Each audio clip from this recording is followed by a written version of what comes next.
Boa noite, o programa Trocando Ideias chegando até você mais uma vez ao vivo.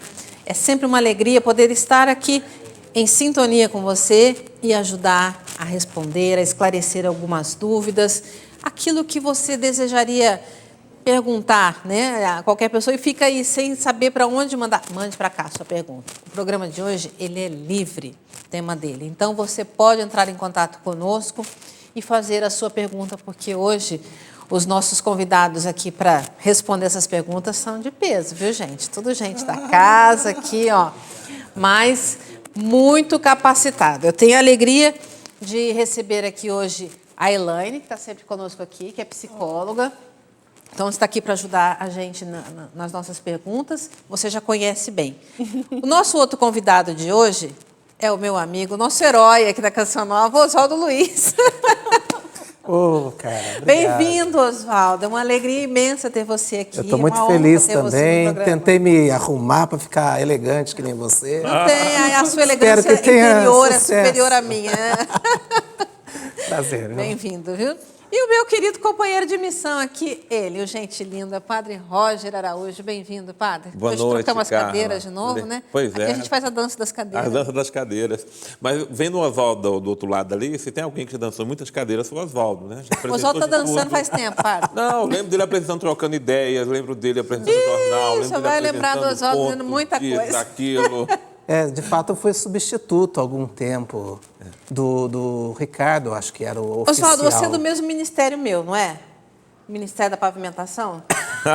Vamos dizer lá em Lavrinhas para os nossos... Eu sou do Ministério da Pavimentação. Tapa buraco. Não tem ninguém, vai, cara. Você há muito tempo foi assim também, né? Pois é. Faz o que tem que fazer e ainda dos outros também. A gente ajuda sempre nessa disponibilidade, né? Com prazer. Quantos anos de casa, Oswaldo? 25 já. Cruz, credo. 25 anos de Canção Nova. Mas que bom, bem-vindo. Está vendo aí, olha? O Oswaldo foi o nosso primeiro jornalista, como diz o Cleto, primeiro jornalista formado, né, aqui na Canção Nova, primeiro jornalista responsável. Então, o Padre Roger passou pela mão dele ali no jornalismo. Nós trabalhamos juntos muitos anos também. E é uma alegria a gente estar aqui hoje. Você vê que então tem aqui, o da Elaine, o currículo dela vocês já conhecem, né, de cor e salteado, que eu até me recuso, porque, gente, eu vou gastar aqui uns 7 minutos só para falar o currículo da Elaine. Mas vocês conhecem da capacidade dela, o Oswaldo e o Padre aqui. Então, estamos à disposição para o nosso programa Trocando Ideias. Com hoje uma novidade, gente. Trocando Ideias hoje tem um WhatsApp. Hoje nós temos um WhatsApp e vou passar para vocês o número. Anotem aí, ó. E mande a sua pergunta via WhatsApp. 12 8180. Não, olha um 9 na frente. Tá bom, Padre. Eu vou dizer que na nossa região tem que pôr um 9 na frente. É mania de quem é apresentador de programa, tá vendo? Fica se metendo na vida dos outros. 12 9 8180 4739. 12 9 8180 4739. Está lá, Padre, ó, no nosso GC. Então, mande para nós a sua pergunta via WhatsApp, que nós teremos imensa alegria em poder responder tudo aquilo que são as suas dúvidas, aquilo que a gente pode colaborar. Nós estamos aqui para ajudar. Vamos parar de muitas conversas e começar já aqui as nossas perguntas, né, algumas que já chegaram para nós, que diz assim, o Luiz Maciel mandou via e-mail, viu, Oswaldo? Eu vou mandar para você, porque essa é a sua cara. Como os meios de comunicação influenciam na evangelização? Como podemos utilizar de forma melhor e efetiva esses meios para evangelizar? Bom, evidentemente que o meio de comunicação ele tem a capacidade de ampliar, né? De tornar aquilo que a gente poderia estar fazendo num grupo algo para muita gente. Veja a experiência do Padre Jonas, né, que fazia encontros. O Padre Jonas fazia encontros de jovens, em experiências de oração, quando depois conheceu a renovação. Olha o que o Padre Jonas consegue fazer hoje, né, através da Canção Nova. Então, é um meio de comunicação, ele ajuda amplificando isso tudo que... E nos documentos da igreja, o Padre Roger pode ajudar mais do que eu nesse sentido, diz que a gente ficaria até diante do Senhor, a gente se sentiria culpado se a gente não utilizasse desses meios que estão à disposição. Então, o espírito missionário nos leva a querer fazer com que mais e mais pessoas experimentem aquilo que a gente também está experimentando.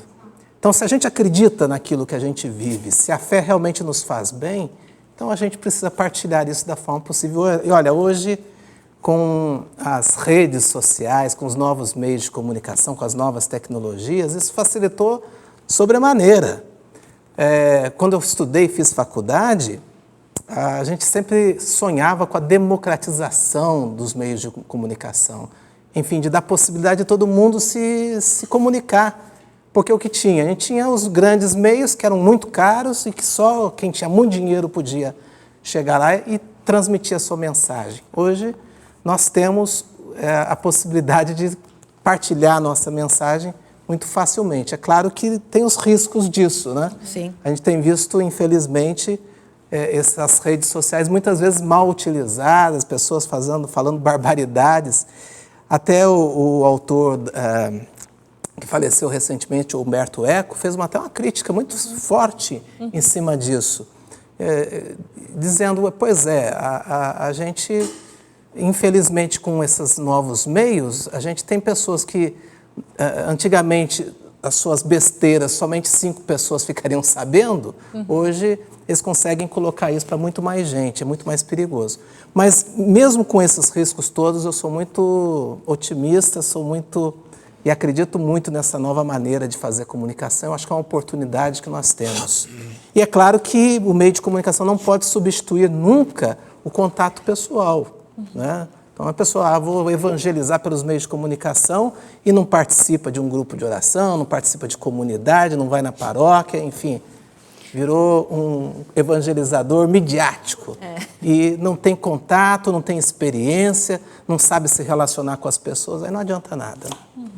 O tu ainda é importante, né? É essencial, porque Ele senão... é algo a mais, o meio de porque a gente comunicação. não comunica só com palavras, né? A gente se comunica com a nossa imagem, com o tom de voz, e especialmente com os nossos atos, com o nosso jeito de ser. Então, às vezes a gente fala coisa muito bonita, mas na prática, na vida, a gente faz o contrário. Morreu tudo, né? Com certeza.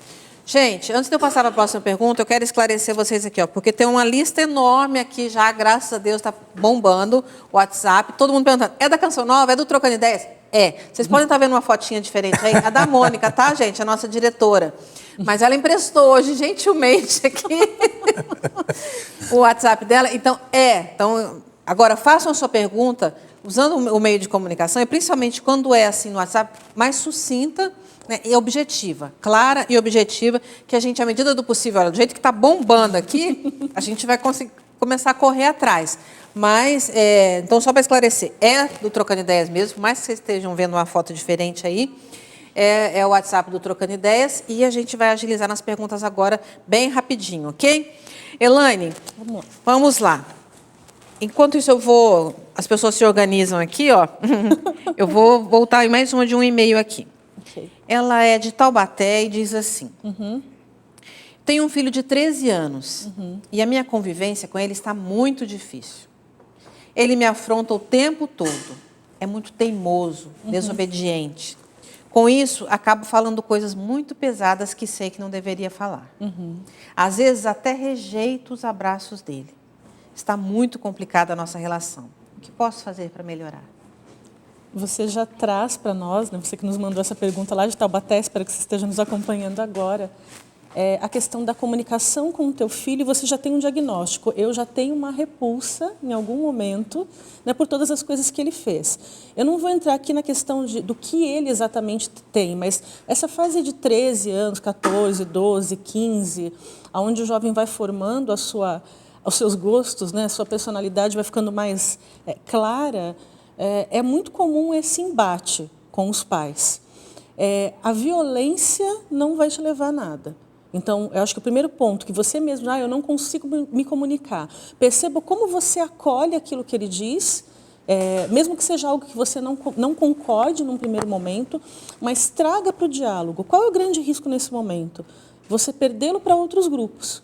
Então, quando você não tem essa aceitação dentro de casa, por mais absurda que a ideia que ele está te trazendo possa parecer, ele vai buscar outros meios onde ele se encontre aceito, então. Eu diria assim, observe um pouco na tua história, por que de toda essa rejeição? Porque você fala assim, eu não consigo, né, nem mais aceitar os carinhos dele.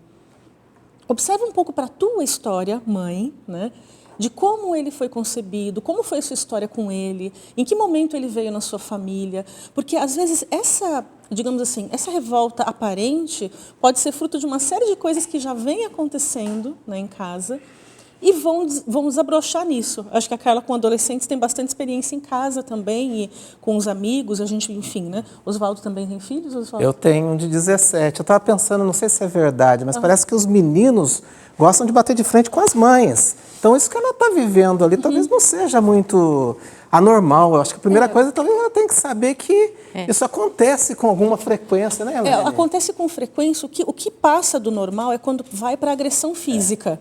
Então, assim, é importante, esse indicativo ele é importante. Um dia uma mãe me procurou falando isso. O meu filho tem um transtorno disruptivo de personalidade, então é onde ele parte para cima mesmo, mas foi diagnosticado e as crises são muito violentas. Então, tirando isso, existe essa revolta típica dessa idade, mas que você precisa abraçar, trazer para si, conseguir promover o diálogo. A gente fala muito no valor da comunicação não violenta, né? Nós, de maneira geral, na sociedade que nós temos reações muito violentas, se você for perceber. Ser contrariado na nossa sociedade, seja nas redes sociais, como o Oswaldo colocava, já gera muitas coisas. Então, se observe um pouco, traga, não perca o seu filho, porque em rejeitado dentro de casa ele vai encontrar esse espaço. E às vezes ele vai lá para um caminho que não é muito bacana, né? É difícil? É. Mas eu não consigo. Pensa o seguinte, você é a mãe, você vai conseguir conduzir. Está difícil para mim. Tem a figura do pai em casa? Não tem a figura do pai? Tem um outro membro da família que possa ajudar? Às vezes um tio, uma tia, uma madrinha, um amigo próximo da família que favoreça isso, né? Então, acho que esse é um dos caminhos, né, Carla, quando a gente pensa. Assim, só uma sugestão. Você acha que ela deveria procurar ajuda psicológica também, para se entender? Quando eu falei, eu não quero dar nenhum diagnóstico, eu já não sei em que grau isso está. Né? Isso pode ser desde a revolta adolescente, o bater de frente, bater boca, ou como pode ser uma coisa mais grave. N situações podem favorecer isso. Então, eu só temo por dizer vá ou busque ajuda, porque de repente pode ser uma coisa que é só ajustar a comunicação dentro de casa e o ambiente que a coisa melhora. Eu só me preocupo nessa questão, assim, de, por exemplo, por mais que ele tenha essa revolta dele querer ir abraçar a mãe, e a mãe, às vezes, não querer, porque nessa hora o carinho, essa idade é tão importante, né? E o menino já querer fazer isso já é difícil, né? O homem ele já não é muito de carinho, de abraço, não sei.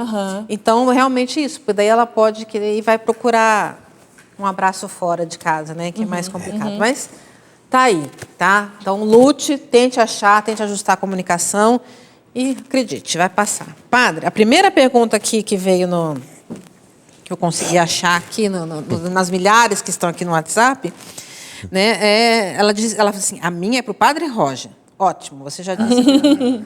Então, assim, ela não diz o nome dela. Tive uma perda gestacional recente e tinha 2 nomes escolhidos. Agora, grávida novamente, gostaria de saber se posso manter os nomes. Claro que sim, com toda certeza.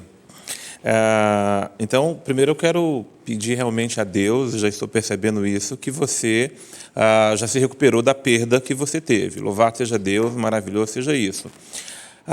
Agora, uma vez que não foi para frente a sua gestação, uma vez que o seu filho, né, veio falecer já no seu ventre, não há problema nenhum, acho até que é uma boa escolha, né? É uma maneira maravilhosa até de você homenagear, tá, aquele filho que você sonhou ter, ou concebeu, mas ele não veio viver plenamente entre nós, porque veio falecer antes. Então, você não precisa ter dúvida nenhuma, eu acho que é uma justa homenagem, você pode manter o nome sem problema nenhum. Que bom, então tá aí, né? Você não tem problema de manter Às vezes a pessoa diz assim, olha, o meu nome está escrito lá diante de Deus, né? E a gente sabe disso, que Deus conhece o nome de cada um de nós, chama cada um pelo nome e assim por diante. Mas o nome é muito mais do que simplesmente esse nome que nós chamamos Roger, Osvaldo, Carla. Nome é, acima de tudo, a afeição que cada pessoa tem, que é única para Deus. Não é? Então, eu sei que cada filho é único também para o pai, cada filho é único também para a mãe, não resta dúvida nenhuma. Mas não é uma substituição. Eu acho que é uma linda homenagem que você presta aí para o seu filho. Eu tenho uma pergunta aqui que diz que é para a Elaine, mas eu quero fazer... A Elaine, depois ela entra para complementar. Eu quero fazer para você, Oswaldo. Obrigada, viu, padre? Ok. Porque assim, ele diz assim, eu tenho 15 anos e tenho dúvidas sobre a carreira a qual vou seguir. Como posso obter uma direção?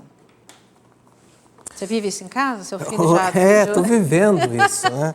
Inclusive, esses dias até procurei algum teste para ele fazer, né?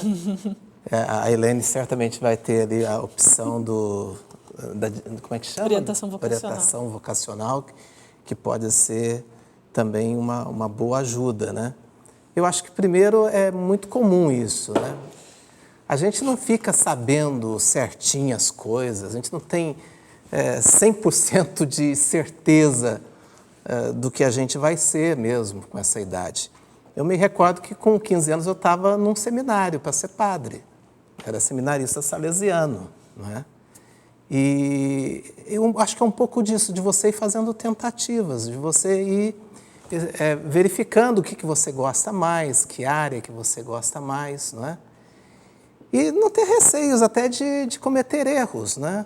De procurar ver em que área que você se dá melhor e fazer experiências. E aí você, se tiver que recomeçar, né?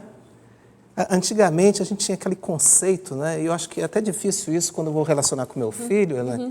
Porque a gente tinha aquele conceito de que fazia aquela faculdade e era aquilo, fazia aquele curso técnico e ia ser, né?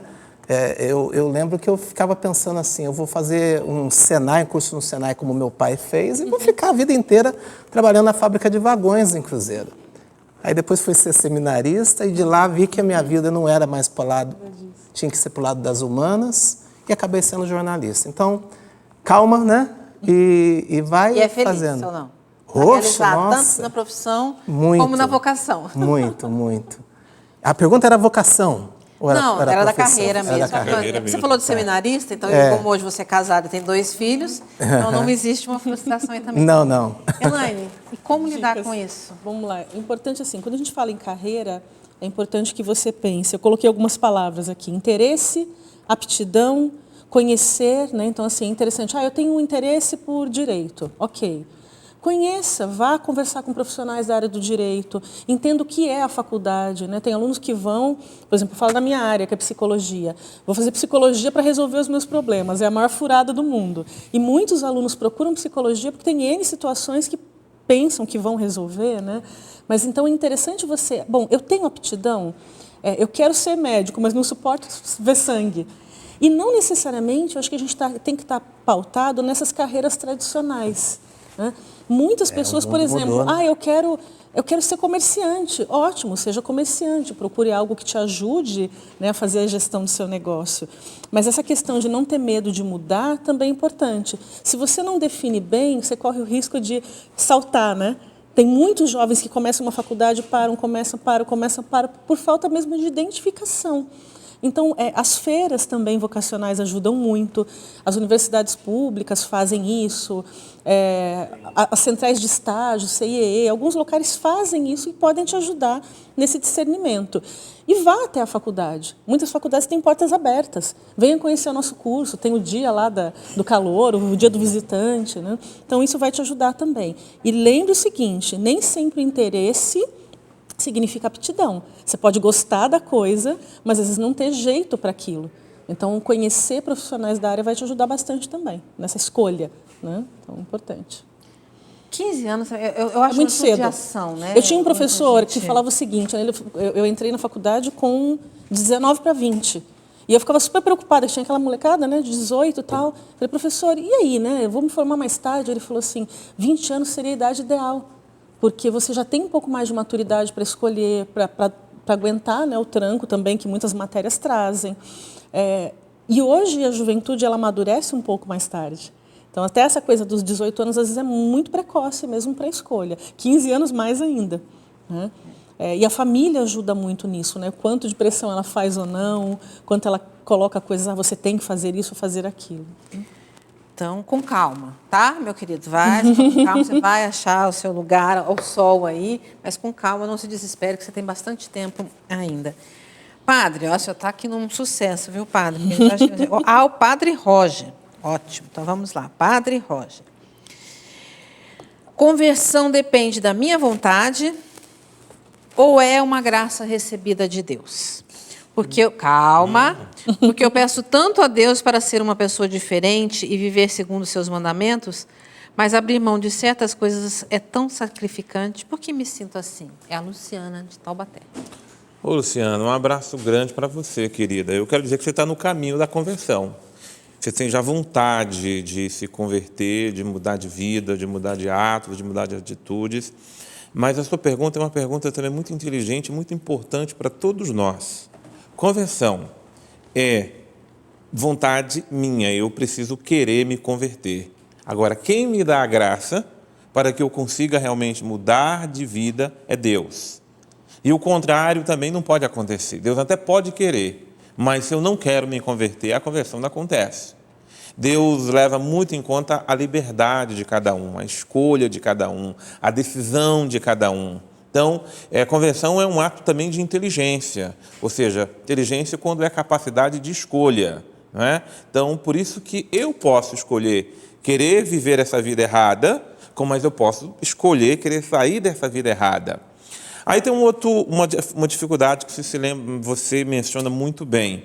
Às vezes não é fácil mudar certos hábitos, ou mudar certas atitudes, ou mudar certos costumes que nós já temos na vida.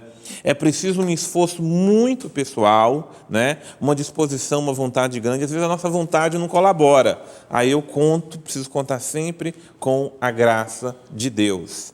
Por exemplo, às vezes a pessoa quer parar de fumar, a pessoa não consegue, eu luto, eu já tentei. Se humilha na presença de Deus, se coloca na presença dele, pede, Senhor, eu quero, mas não dou conta sozinho, me ajuda. Então, você veja que conversão é um ato também de muita humildade. Não é? Eu reconheço minhas falhas, meus limites e vou contar com a graça de Deus. São Paulo vai lembrar, inclusive, que muitas vezes eu não faço o bem que eu quero, mas o mal que eu não quero. Às vezes eu quero fazer uma coisa boa e não consigo fazer. E às vezes uma coisa mal que eu não quero fazer, acabo fazendo. E aí São Paulo vai desenvolver o que nós chamamos de teologia da graça. O quanto que é importante nós contarmos com a graça de Deus para a conversão. Conte com ela, eu tenho certeza que Deus está vindo em meu auxílio, em seu também. Obrigada, padre. Nós vamos para um breve intervalo. Na verdade, agora a gente começa um processo diferente, né, no nosso programa, porque iniciam agora as nossas propagandas partidárias obrigatórias, né, o horário político que a gente já sabe, mas a gente volta, tá? Nós estamos ao vivo. Eu quero agradecer a todos que têm participado aqui conosco, porque eu estou enlouquecendo com esse negócio aqui na minha mão, mas graças a Deus, muito WhatsApp aqui, e nós vamos, à medida do possível, responder essas perguntas. Quanto tempo de horário político, Gá? 10? 10 minutos. 10 minutos. Então... 10 minutos, mas a gente vai... Né? 5 minutos? Não. Ah, não, 10, desculpa. Era só para eu olhar para ele, gente. Tudo bem. E a gente volta ao vivo. Continuamos aqui aguardando vocês.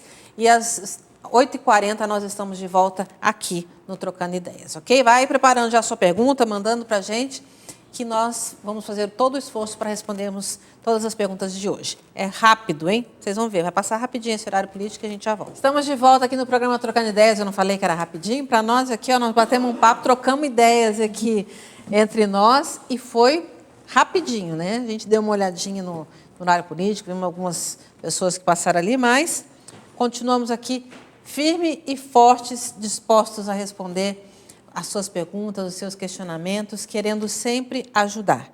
Falando em ajudar, nós queremos lembrar que a Canção Nova, ela é uma obra que vive, né, de doações. Você sabe disso, que quem mantém a obra é o sócio. E você que nos acompanha, se é sócio e já fez a sua colaboração esse mês, muito obrigada, Deus lhe pague. Se não é e pode nos ajudar, né, diante de tudo que a gente tem vivido, seja bem-vindo, né? Associe-se, torne-se um sócio da Canção Nova, entre no site, escreva para a gente, telefone no 12 31 86 2600 para fazer o seu cadastro, enfim, né? Encontre uma maneira aí de você poder se associar e ajudar a Canção Nova a continuar esse lindo desafio com aquela pergunta que nós começamos o programa, de evangelizar, né? Evangelizar é um bom negócio, vamos dizer assim, os meios de comunicação precisam também estar a serviço, e é essa a nossa missão, né, de estarmos a serviço da evangelização através dos meios de comunicação.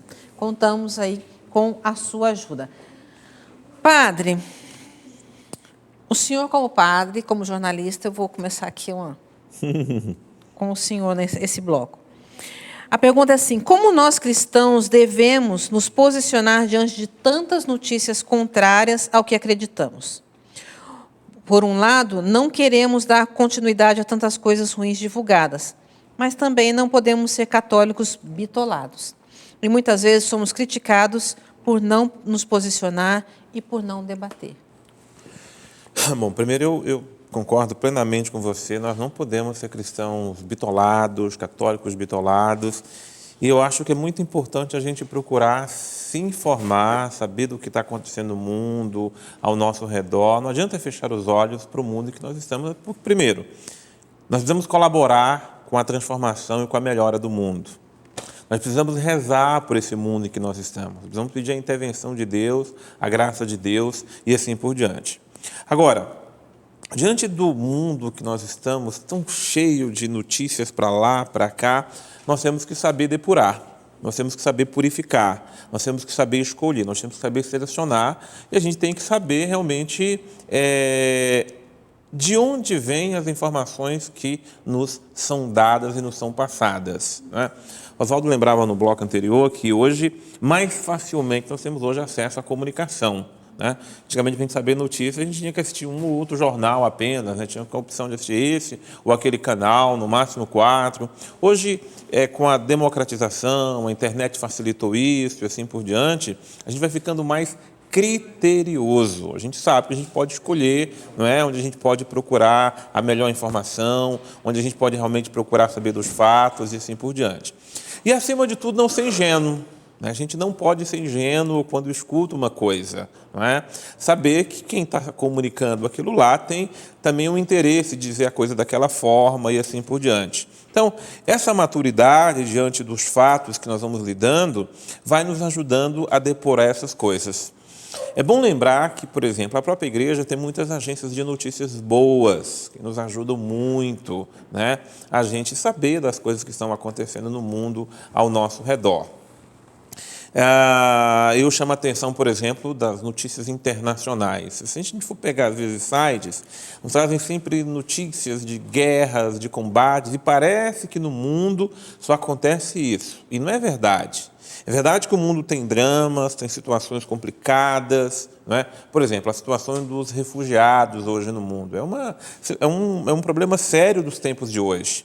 A gente precisa saber disso, a gente precisa se solidarizar-se com isso, a gente precisa ter compaixão dessa situação, não é? Mas precisa também procurar as fontes, saber por que isso acontece e como é que a gente pode ajudar, não é, diante de uma situação como essa. Por isso eu digo a você, é importante a gente depurar, dar uma olhada nas notícias, nas coisas que acontecem, mas é importante a gente purificar e procurar uma ajuda de sites confiáveis, notícias, por exemplo, relacionadas à igreja, que podem nos ajudar a nos orientar melhor diante dos fatos e dos acontecimentos. Olha, eu acho também, padre, se me permite, que certas vezes talvez não seja nem o caso de você querer defender em certos casos. Tem que, como o padre falou, ter bastante discernimento. Porque tem certos sites e certas notícias que só estão buscando ali a polêmica, que querem só, sabe, com muita maldade, com palavras de baixo calão. E, sinceramente, em algum destes casos, eu acho que não vale a pena você responder. Nem perder tempo, né? De entrar lá naquela briga, não vou defender a minha igreja. E aí daqui a pouco você está vendo que você está brigando que nem os outros, usando até palavras, querendo defender a igreja, usando até às vezes palavras que não deveria usar. Então, faça um bom discernimento. Veja se a mídia ali, se o lugar vale a credibilidade. Porque senão, dependendo de quem estiver falando ali, o melhor talvez seja ignorar. É a minha opinião sincera. Muito bom. Elaine, tá lá. Boa noite para a psicóloga Elaine. Boa noite. Nossos jovens não querem papo de sexo dentro de casa. É aconselhável procurar um ginecologista de adolescentes? É a Conceição. Ela mandou um abraço para você. Vamos lá, Conceição. Precisa saber também aquilo que a gente vai conversar com o jovem, né? Eu falo que os pais de hoje têm, acho que, tantos desafios quanto os pais de 20, 30 anos atrás. Porque você concorre com as redes sociais, você concorre com a internet. Então, primeiro, se informe, né? Quando você fala assim, procura um ginecologista, procura um ebiatra, um médico especializado em adolescentes, a orientação médica sempre é importante. Agora, o para que essa busca, né? Se despertou algo. Quando você tem filhas, mulheres, eu acho que é interessante entender também toda essa questão do ciclo menstrual, como funciona, como ela reage nesse tempo. Às vezes, meninas muito novas têm alterações muito fortes de humor. Então, nesse caso, claro que é muito importante falar com um médico que vai lhe orientar. Agora, eu penso que sempre a questão da educação sexual, ela tem que partir da casa, né? Então, acho que você tem vários meios, mas por que não começar na família ou ter também na família um espaço? Agora, muito também, por mais que a gente fale, nós estamos no século XXI, né, e a modernidade, ainda hoje em dia, para muitas famílias, o assunto sexo, sexualidade, relacionamento é uma barreira, é um tabu, né, nem sempre é levado com tanta naturalidade. Então, se fala assim, eles já sabem. Como eles já sabem? Claro que às vezes as crianças de 5, 6 anos já sabem, mas de que maneira elas sabem? Elas sabem da maneira distorcida, elas sabem conforme a cultura local, as músicas e toda essa coisa que a gente tem tão desregrada oferece. Se elas sabem dessa maneira, talvez elas saibam da pior forma possível, da forma de não valorizar, né, aquilo que é o corpo, aquilo que é o sagrado, aquilo que é o sexo. E falando do sagrado, não com relação nem à espiritualidade, nem à questão espiritual, mas sim a riqueza que o seu corpo é para você, né? De se preservar, de entender isso. Então, o jovem não quer saber, então, mas também a gente precisa se informar para trazer esse jovem para nós, conversar com ele de alguma forma, até para que você entenda, por exemplo, né, aquilo que é passado na escola dos filhos, né? Que hoje a gente tem uma briga também com muitos colégios, da forma como isso é transmitido. Que às vezes induz de uma maneira errada a uma sexualidade muito precoce, a uma vivência da vida sexual de uma maneira muito precoce. Então, é um caminho? Mas eu acho que você não tem que entregar só para os médicos. Isso é uma opinião muito pessoal. Não estou falando como enquanto a psicologia, não, mas os filhos são teus, né, fazem parte daquela família. Eu acho que é importante que você traga para si, para a sua família, essa responsabilidade. E às vezes o nosso bloqueio é porque a gente não sabe responder tudo, né? Nós não sabemos responder. Então, por isso que se munir de informação em fontes confiáveis, né, é tão importante. Eu acho até importante que cada pai, cada mãe, dentro dessas dificuldades que possa ter, qual vocabulário usar, Exato. qual a expressão correta, que o pai primeiro procure saber. Não é? Eu acho que o bom pai, uma boa mãe, por mais que dificuldades que tenha com o tempo, com isso, tem que acompanhar mesmo cada etapa de desenvolvimento do filho, Sim. né? O crescimento e assim por diante, para poder, melhor dizer, ele ajudar a lidar com as realidades que vai aparecendo. Nessa questão de sexualidade, a mãe é que deve ajudar demais a menina. Né? Então, eu acho que é importante a mãe saber como que hoje se lida com a coisa, mas saber, sobretudo, como passar os princípios que ela acredita, porque muitas vezes não vai ser a escola, nem outros ambientes que vão passar. Porque o valor é aquilo, né? Tem um questionamento muito grande hoje dentro da educação. Qual é o papel da escola? Qual é o papel da família? Qual é o papel da casa? Princípios, valores, claro que os colégios vão ajudar, mas isso vem da família. Então, é nesse seio familiar que você vai... Né? É o berço, né? Como a gente fala antigamente, a hora do berço. Mas isso que você acredita ou deixa de acreditar O começo é a família que é o nascedouro disso tudo. A escola ajuda, mas a escola ela vai trabalhar com conhecimento. Então, essa outra parte é importante que a família traga também. Uma né? moral, né, de valores. Exato, Né? exato. Porque senão a gente entrega tudo à escola. Né? E aí, quando o Padre Roger coloca, as perguntas que as crianças fazem são muito mais complexas de onde eu já nasci, até porque tem crianças pequenas, eu já sei, me conta outra parte, né? E, ok, então também ter o espaço para essa conversa existir dentro de casa. Ok. Oswaldo, Oi. aqui tem uma pessoa também que diz assim, eu tenho um filho de 15 anos e que agora não quer mais saber sempre foi criado dentro da igreja e não quer mais saber de ir à igreja. E não acredita mais em Deus e nem frequenta os sacramentos. Né? Fica questionando tudo. O que deve fazer? Eu acho assim, porque você disse que com 15 anos você já estava na igreja, né? Então, eu já era seminarista, mas é uma luta que a gente vive em casa.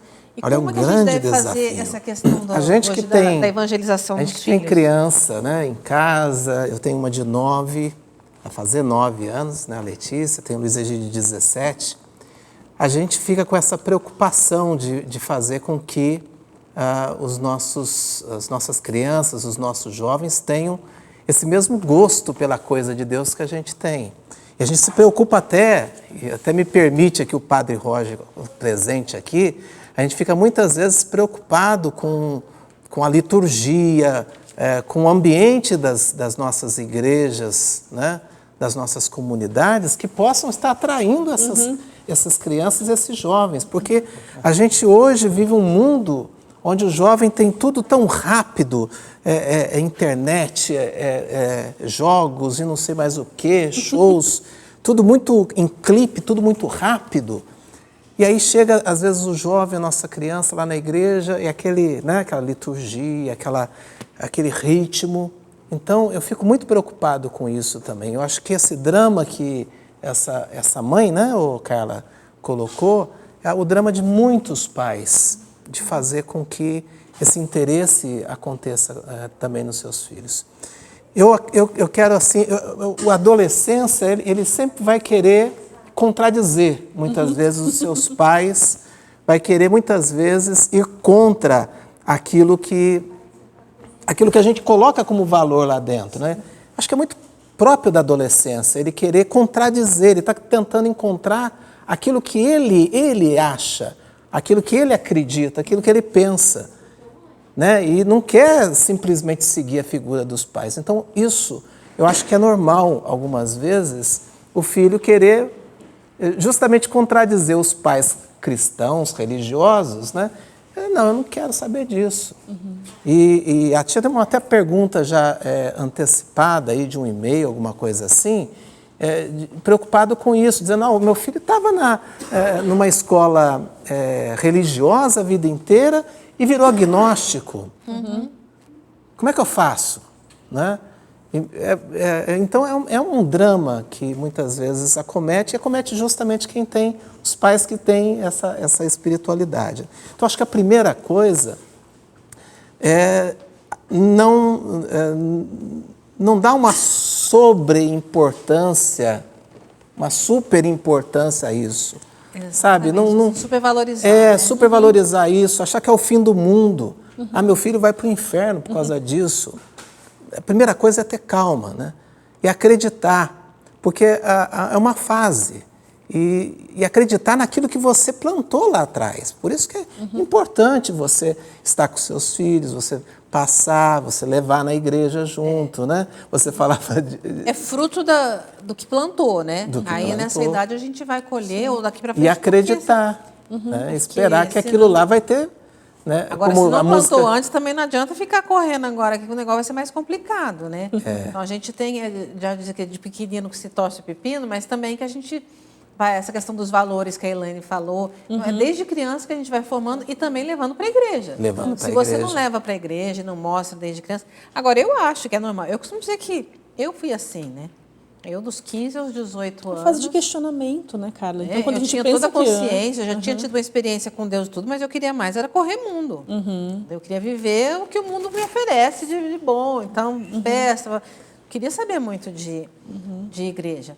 Mas também essa coisa da gente, eu acho que não confrontar, né, padre? Eu acho assim, essa coisa de exigir, de obrigar. Não, você tem que ir, você tem que fazer tal coisa. Lá em casa, pelo menos, eu digo para eles, olha, eles ficam assim, no meio da semana, vamos à missa? Mas hoje não é domingo. Tá bom, hoje não é domingo. Mas no domingo vai. Entendeu? Então, no domingo... Mas eu não posso ficar obrigando, mãe, mas hoje eu não estou afim, né? Ou começa a questionar umas coisas. Então, a gente tem que ter um jeito de levar as coisas. E a gente que participou de Maranatá, as coisas não fala que a ideia da desconstrução, né? Você está desconstruindo, não, eu digo na questão, porque a gente lembra da imagem do Maranatá, né? Daquela de desconstruir o mundo. Mas a psicologia também trabalha assim, né? Porque a ideia de você estar demolindo para construir do seu jeito, que na verdade acaba sendo igual. E é por atração, né? Foi Bento XVI, né, padre, que falou isso. Que a gente atrai as pessoas para a igreja. É por atração, não é por persuasão ali de fazer prosélito, né? Por proselitismo.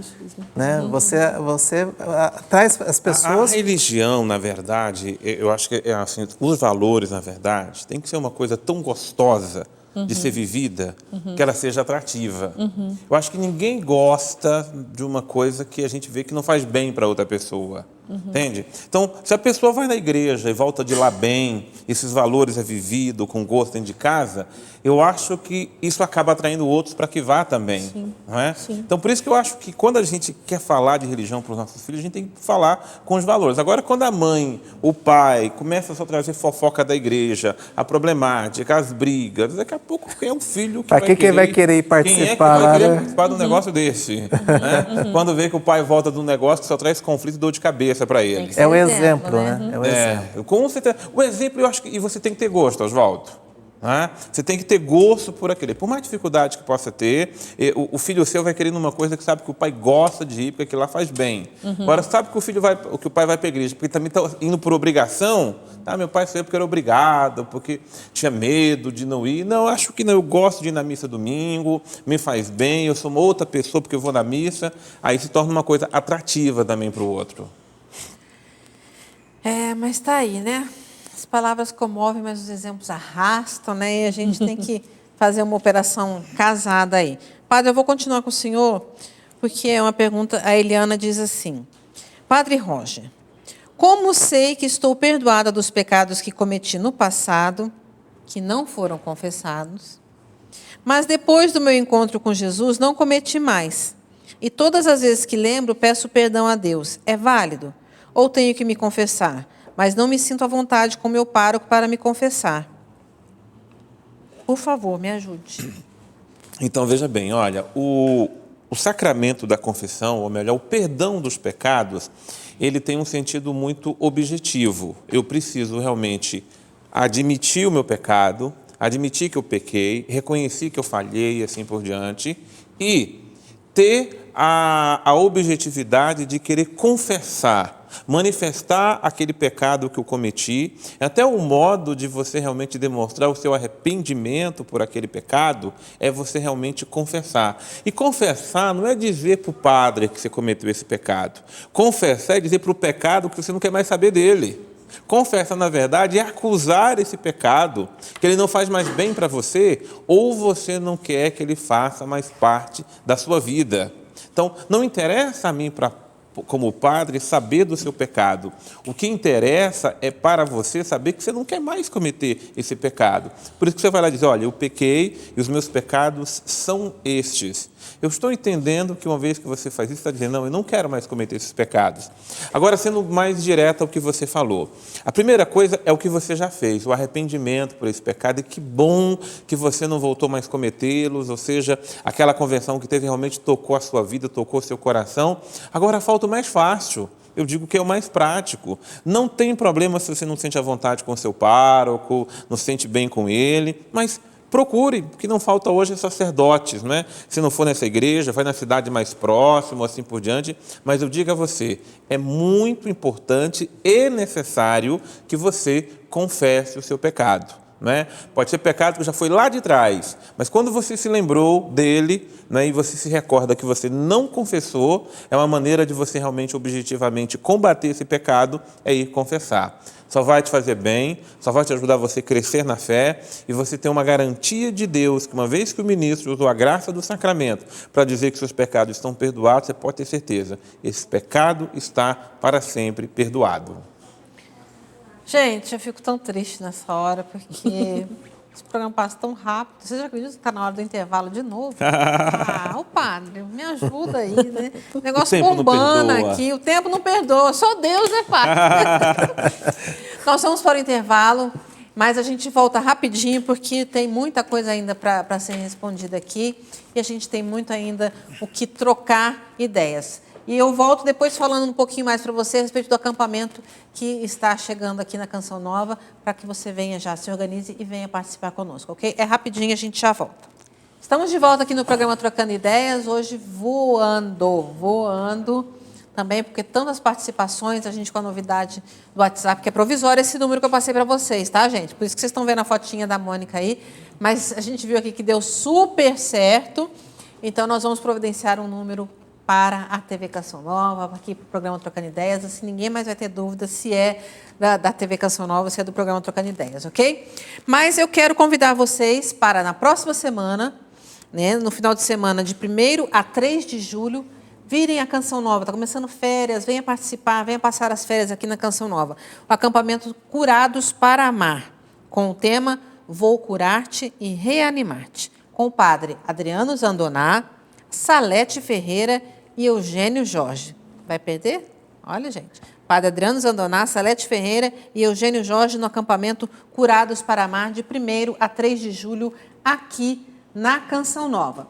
E aproveitando que a gente está no ano da misericórdia, a gente tem visto aí os apelos do Papa Francisco também, para que a gente não só faça, né, e viva as obras de misericórdia durante esse ano, mas que isso seja, o ano da misericórdia seja um exercício, né, que a gente possa ser misericordioso com os outros em todos os sentidos. A gente tem visto aí agora essa questão do frio, dá para a gente já começar com algumas obras aí de misericórdia, acolhendo, né, ou dando coberta para quem precisa, várias coisas. Mas eu quero falar para vocês agora desse livro do padre Mário Marcelo, que é A Misericórdia de Deus que Alcança a Miséria Humana.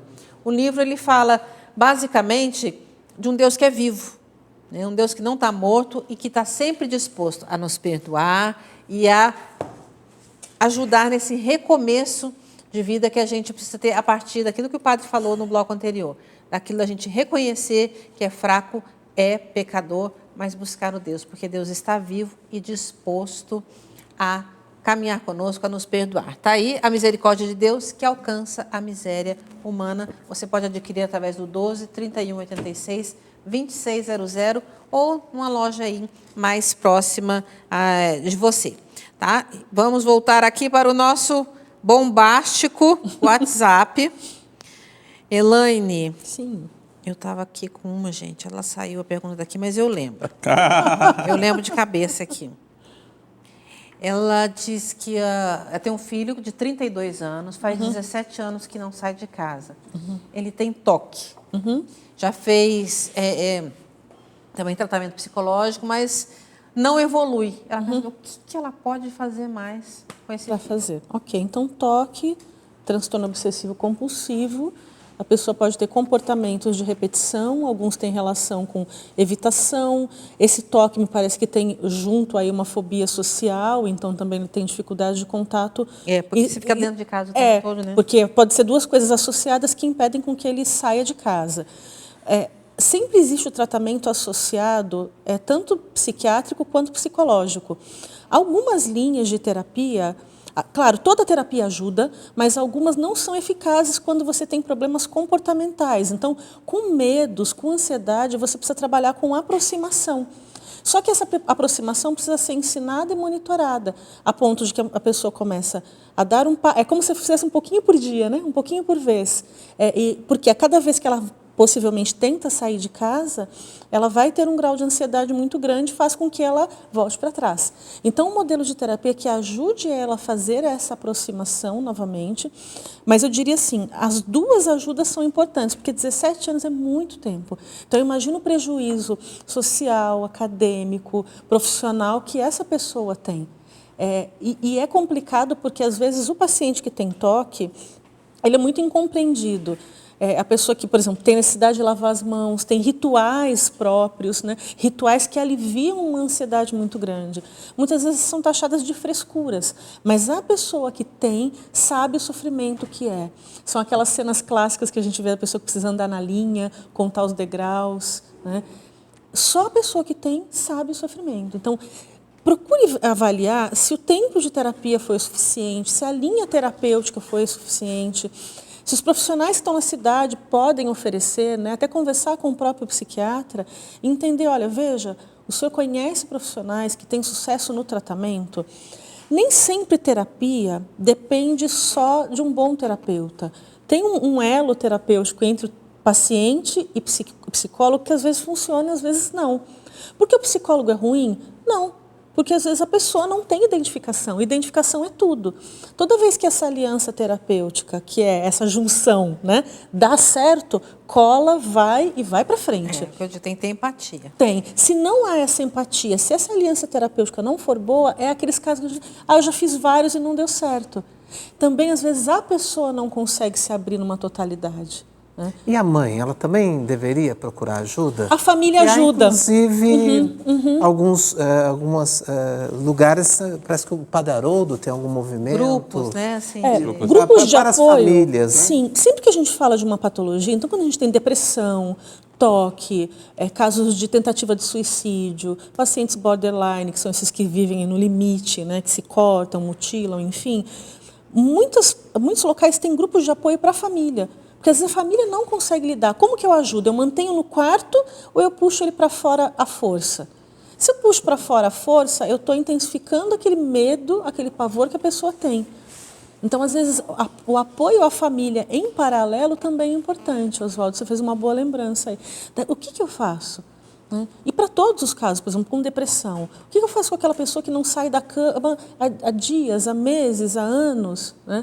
Então, eu como familiar também me beneficio muito, né, com o processo terapêutico, porque há um desgaste. Por exemplo, essa mãe fala, há 17 anos, ela enfatiza, né? Ou seja, é metade da vida desse rapaz sofrendo com esse isolamento social. Então, ajuda muito. Aliás, eu acho que qualquer transtorno não deve se olhar o problema para a pessoa, mas a família tem que se envolver. Sim. Não é? Sim. Tem alguém com alcoolismo, por exemplo, na família. Então, não é olhar para aquela pessoa como um problema, mas a família tem que se envolver. Sim. Porque Sim. se a família não sabe tratar e como ajudar aquela pessoa, por mais que aquela pessoa até às vezes se esforce, ela não consegue sair daquele problema, daquela situação, ou lidar com aquilo que chamamos de transtorno, se não tem uma família que está junto, né, para ajudar. Então, eu acho que é muito importante. A família está doente também. A família está. Tem uma expressão que a gente até utiliza, por exemplo, quando você cuida de idosos com Alzheimer, com Parkinson, que são as doenças degenerativas, né, neurodegenerativas, que exigem muito da família. A família adoece ou deprime junto. Se ela não estiver com o preparo emocional adequado. Né? Eu vivi isso em família, agora com meu pai, e eu senti o quanto nós, e eu sou psicóloga, e aí me disseram um dia assim, mas você é psicóloga, você não tem que estar sofrendo. Pois é. Então eu sou gente, nesse momento eu passei de psicóloga para a vítima, né? Tendo que administrar questões familiares. O quão sofrido é para nós? Por às vezes você está de mãos atadas, por não conseguir fazer nada, e quanto suporte psicológico, para mim, inclusive, é importante. Né? E para qualquer um de nós, e principalmente quando você tem membros da sua família em dificuldade. Né? A Elaine falou em suicídio, mas essa pergunta veio para o senhor, padre. A pessoa não se identifica, né, e ela diz assim, boa noite. Gostaria de saber por que não podemos cometer o suicídio. Essa ideia não sai da minha cabeça. Meu filho faleceu há 6 meses. Estou desempregada. Vou ter que trancar a minha faculdade de serviço social. Por que Deus quer isso? Ela só não disse... O filho cometeu suicídio? Não, ela faleceu. Ela que está pensando... Ok, Porque enquanto isso eu entendi. Olha, bom, primeiro respondendo a você, por que nós não podemos cometer suicídio? Porque a vida é um dom de Deus, é Deus que nos deu e ninguém pode tirar a nossa vida. Se o outro não pode tirar minha vida, eu é que não posso tirar a minha própria vida.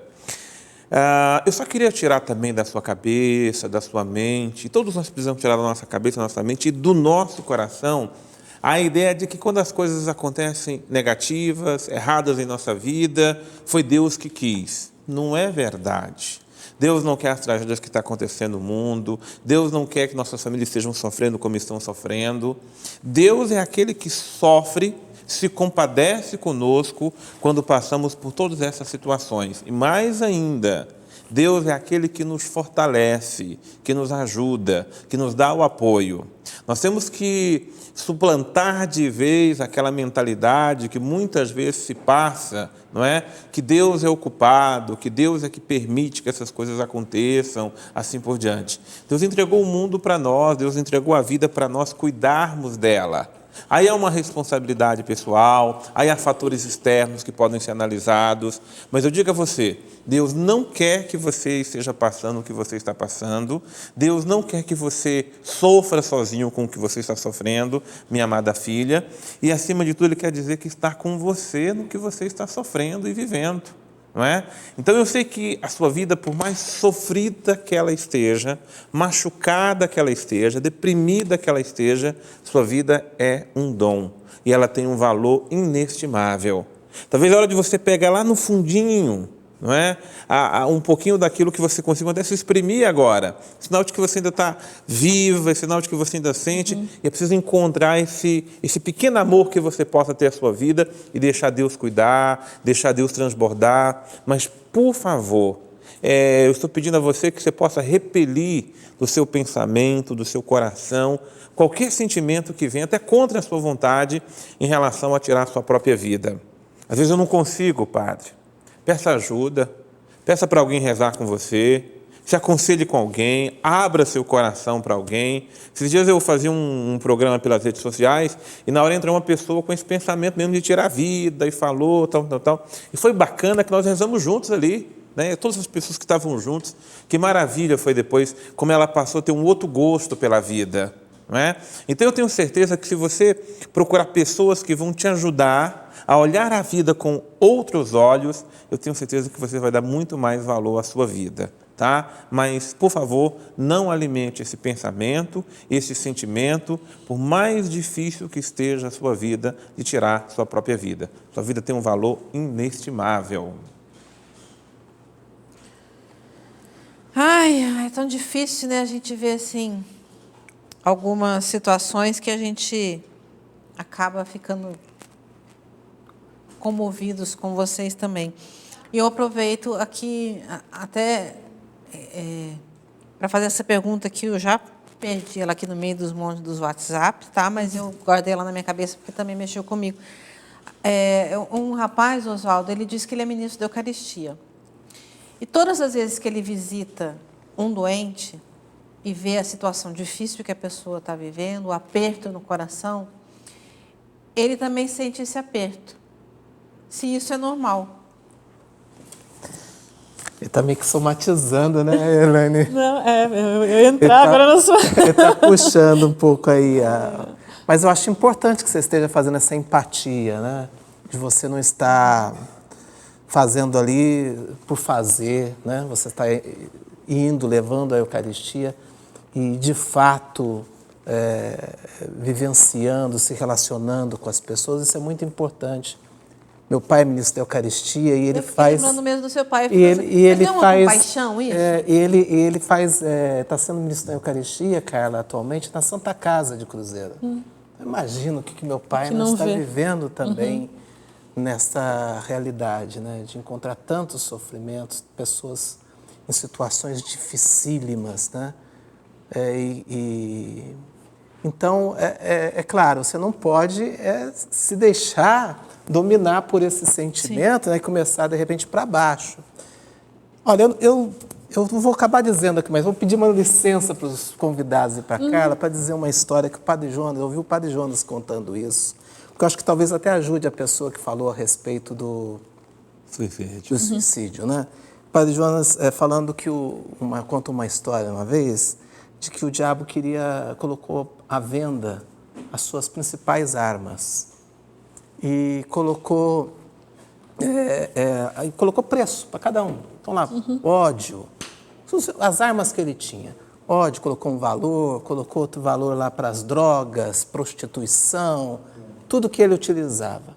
E lá no canto da sala, assim, ele deixou uma outra peça, um outro objeto, que juntando todas as outras custava aquilo. A mais cara, uma velha quietinha lá, usada no canto. E, claro, ninguém queria comprar ela, porque é velha e muito cara, né? Acabou ficando lá para lá. E todo mundo curioso para saber que instrumento que era esse dele. E ele, compra que você vai conhecer, você vai saber o que é. Até que ninguém comprou e ele acabou dizendo que aquilo lá era o desânimo. Que todos os outros instrumentos, ele explicou depois, né, o diabo, que todas as outras armas dele, as pessoas logo reconheciam como uma coisa ruim e sabia que era coisa do diabo. Mas o desânimo não, porque muitas vezes a gente acha que o desânimo é algo que a gente deve sentir mesmo, que é uma coisa natural. A gente acha que tem o direito de ter o desânimo, né? E aí a gente se deixa vencer. Eu estou cheio de problemas, a minha vida está com tudo isso, né? Que situação dessa mãe de perder o filho, ela não disse aqui a idade, né? E desempregada, quer dizer, os sonhos que vão desmoronando. Sumindo. Mas olha, não se deixe vencer por isso aí, não. Não se deixe dominar por esse desânimo, né? Seja você, ou seja quem for. Porque esse sem dúvida nenhuma, um instrumento de derrubar, de fazer mal. Não vá convivendo com isso. Não vá convivendo com a tristeza. Não vá alimentando a tristeza dentro de você, né? Dê um basta a isso, porque o desânimo é um mal terrível na vida da gente, né? Tristeza é um mal terrível na vida da gente. Então, não leve isso como uma coisa normal para o seu dia a dia. Obrigada, Oswaldo. Oswaldo sempre com a memória fantástica com as histórias do Padre Jonas. Elaine, ela disse assim, olá, boa noite. Em 2012, fiz aulas de autoescola, mas não passei no exame prático. Fiz 6 vezes, mas não deu. Este ano estou tentando novamente, só que já fiz 3 exames e não consigo passar. Gostaria de saber se tem algo a ver com antepassados ou o que pode ser. Tem a ver com algumas coisas bem presentes, na verdade. Especialmente possivelmente eu estou falando com uma pessoa que deve ser bastante perfeccionista, que tem muito medo de errar, né? Esse é um dos, quando a gente trabalha com medo de direção, direção é você tomar a rédea da própria vida, você está à frente de um veículo e que a gente acha que ele nos controle. Na verdade, é a gente que passa as marchas e coloca o carro em movimento. Mas, às vezes, o teu medo de errar é muito grande e, de fato, quando você vai para o exame, você erra, né? Existem suportes para quem tem medo de direção, bem específicos mesmo, comportamentais, até acompanhados por psicólogos, onde você vai fazendo. Eu diria assim, tem um custo? Tem, mas é algo muito interessante porque você vai trabalhando o contexto em terapia individual e na prática com o carro, né? Salvo dificuldades de fato de cunho neurológico, eu diria assim, que é o medo mesmo que te impede. Não tem nada a ver com os seus antepassados e nada disso. Tem a ver com o medo que você tem de te darem um carro na mão e aí você vai começar a ter algumas dificuldades. Por exemplo, o carro não é meu, então eu não dirijo o carro que é dos outros, né? Falo de causa própria, eu também não dirigia de jeito nenhum. Então, o vencer o medo é por aproximação. Então, quando você trabalha com medo de direção, eu entro no carro, aí dá um suador danado, você passa mal, a respiração fica ofegante. Aí, no outro dia, você vai, entra no carro, liga o carro, até com que você consiga sair. É um processo demorado, mas eu acho que antes de você se expor ao exame, vale a pena a sua preparação ser melhor, para aí você ir para o exame mais segura. E aí, nesse aspecto, a ajuda psicológica vai fazer toda a diferença no teu processo. Não sei como é na tua cidade, né? Mas muitos locais têm locais sérios que fazem esse trabalho. Esse trabalho é bom, tá? É bom, é Tem muito uma válido. amiga que, pelo amor de Deus, ela morria, mas não conseguia aprender de jeito nenhum. Foi fazer esse método aí, hoje não quer parar mais de dirigir, tá vendo? Uma coisa que é legal, até complementando, é você se visualizar fazendo algo quando você tem medo. Muitas vezes eu parava e ficava imaginando com o carro aberto, o vento, eu falei, não, ainda vou fazer. Né? Então, isso você vai se expondo. É uma exposição mental, mas você vai vencendo medos através dela, os primeiros passos que você tem. Que bom. Eu quero aqui já... Falei que essa parte é a parte mais triste do programa, quando a gente tem que ir para o intervalo, ou tem que encerrar. Né? Mas eu quero convidar você a continuar participando aqui na Canção Nova, não só dos programas, mas de todas as atividades que tem aqui. Hoje, com a graça de Deus, nós temos o Santuário do Pai das Misericórdias, que tem atividades durante a semana toda. Nós temos missas, 4 horários de missas, né, de 3 a 4 horários fixos ali no santuário. E também, hoje é terça-feira, tem grupo de oração. Você sabia disso? Grupo de oração no Santuário do Pai das Misericórdias, às 19 horas. Se você não vem trocando ideias, pelo menos vá ao grupo de oração. Ou vem aqui na Canção Nova, tem a missa do Clube da Evangelização às quartas, o Terço Mariano, Via Sacra, uma porção de atividades. Venha e participe conosco, né, aqui no Santuário do Pai das Misericórdias. Se você quiser mais informações, entre no paidasmisericordias.com, que você vai ter lá toda ali a agenda do santuário, né, a história do mosaico, que muita gente quer saber, está tudo ali.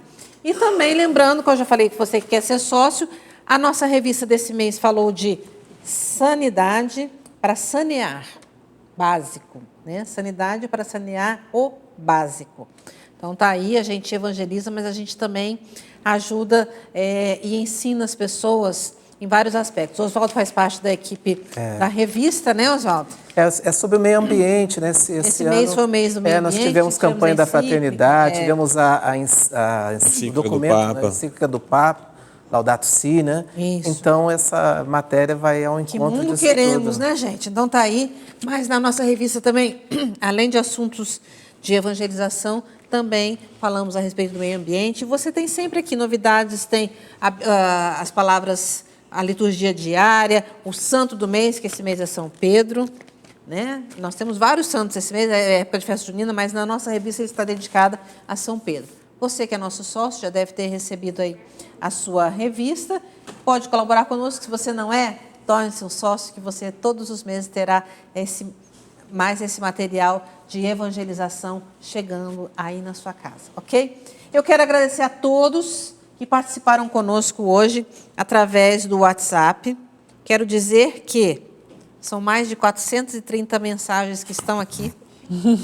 Dentro do possível, que não foram respondidas, nós vamos tentar responder offline e mandar para vocês, ou se não, já encaminhar para outros programas. E providenciar um número definitivo para o Trocando Ideias, ok? Deus abençoe vocês, né? Uma ótima semana e a gente se encontra no próximo Trocando Ideias. Até a próxima. Obrigada a todos vocês, a participação. Eu que agradeço. É sempre uma alegria a gente poder estar junto. Fiquem com Deus e até a próxima.